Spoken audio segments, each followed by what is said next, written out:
The wind that night was merciless. It swept across the empty plains of Texas, rattling the old tin signs at the train station and cutting through every gap in the wooden platform. It was the kind of cold that gnawed at bones, the kind of silence that made even the smallest sound echo with startling clarity. And standing there, clutching a thin shawl around her trembling shoulders, was a young nurse named Clara Hayes. She had traveled hundreds of miles for work that no longer existed, and now she found herself stranded in a town she had never heard of, with nothing but a worn suitcase and a heart that refused to give up. On the other end of that platform, boots crunched against the frost. Jacob Montgomery, known across the county as the millionaire cowboy, strode with quiet purpose. Born to hardship but risen through grit, land, and cattle, Jacob had built an empire of ranches and oil rights. Yet, despite his wealth, he lived simply, favoring the saddle over limousines and wide skies over marble halls. The people knew him as a man who kept to himself, kind, but distant. That night, he hadn't come to the train station for company. He had come to send off a few ranch hands heading home for the holidays. But when he saw Clara, shivering alone, her face pale from the cold, something in him stirred. She looked like a ghost of resilience, fragile in form, yet holding herself with quiet dignity. He paused, tipping his hat. "Miss," Jacob said softly, his voice carrying the warm drawl of the land, "you look about frozen. You waitin' on someone?" Clara swallowed hard. "No, sir. Just waiting for, I suppose, hope to come around on the next train." Her attempt at a smile was brave, though her lips trembled. Jacob studied her, the way her hands clutched her shawl, the way her eyes revealed exhaustion but not defeat. He could have walked on. He had done his share of kindnesses in life, and many times, he had also hardened himself against the endless needs of strangers. But something about Clara's presence felt different, like an echo of his own loneliness.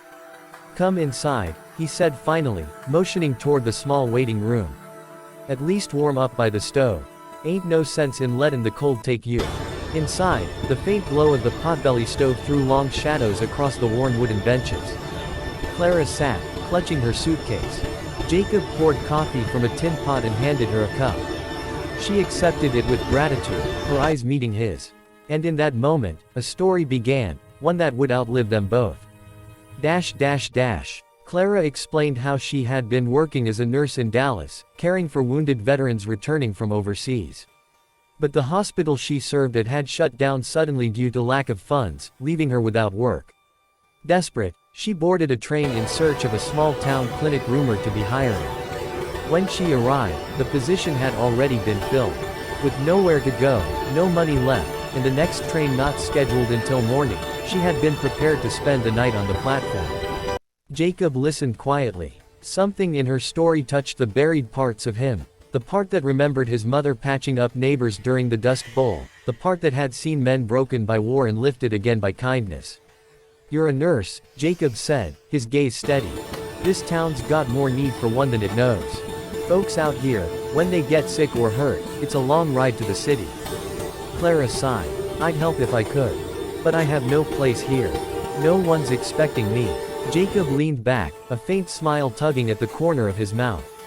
"Maybe they weren't expecting you. But maybe you're exactly who they need." The days that followed changed everything.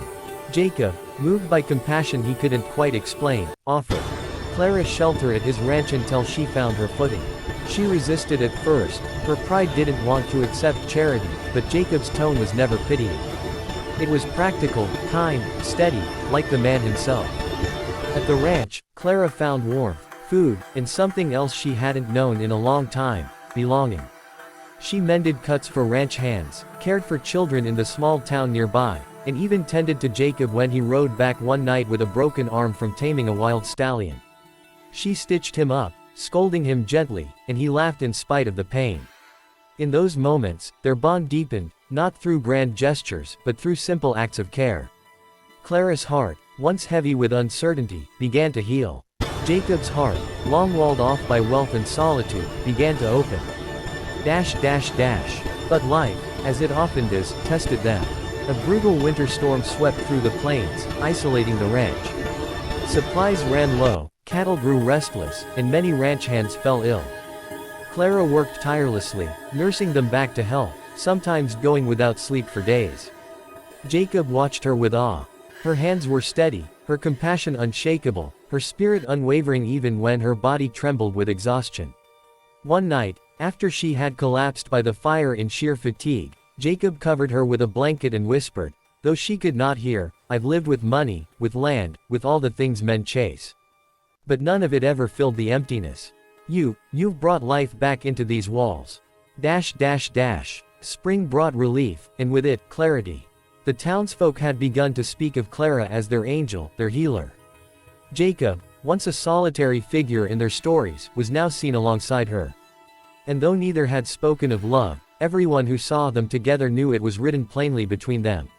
One evening, standing beneath the wide Texas sky painted with 1,000 stars, Jacob finally found the words. "Clara," he said, voice steady, "the night I met you, you were freezin' on a platform, waitin' on hope. I reckon neither of us knew what we were waitin' for. But I think, it was this. Us. I don't want you to ever wait alone again. Will you stay? Will you marry me?" Tears glistened in Clara's eyes, not from sorrow, but from the overwhelming beauty of it all. She nodded, whispering, "Yes. Yes, I will." Their marriage was more than a union of two souls. It became a story carried on the wind, told in church pews and train cars, across dusty roads and into bustling cities. The millionaire cowboy who could have had anyone chose the nurse who had nothing but a suitcase and a heart full of kindness. And together, they built something greater than riches, a legacy of love, service, and generosity. In the years that followed, Jacob and Clara turned part of his ranch into a free clinic for the poor. Children grew up stronger, families lived longer, and no one was ever turned away. They traveled, shared their story, and inspired others to act with compassion. When people asked Clara what had saved her that night at the train station, she always smiled and said, "It wasn't the man's wealth that saved me, it was his kindness." And when kindness meets kindness, history is made. And so it was. A cold night, a lonely nurse, a quiet cowboy, what could have been just a fleeting encounter became a love story that made history. A story that proved once again that the richest treasures in life are not found in banks or ranches, but in hearts willing to give, to serve, and to love without measure.